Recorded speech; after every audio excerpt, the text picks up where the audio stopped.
At this point, we have learned how to list all the outcomes. We also have learned the possibility diagram and the tree diagram.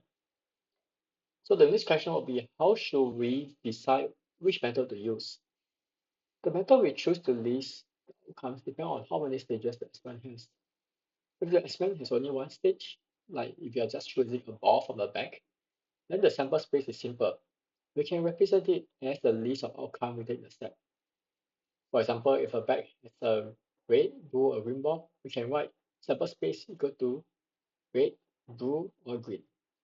It's straightforward because there's only one action. If the experiment has two stages, like picking two balls from a bag one after another, we can use a possibility diagram to organize outcome in the table, or a tree diagram to show all the branching possibilities. When the experiment has three or more stages, such as drawing three balls from one bag, one after another, the number of outcomes increases quickly. In this case, a tree diagram is the best tool to use. A tree diagram helps us to follow and see each stage clearly, and we can follow the branches to see the full outcome.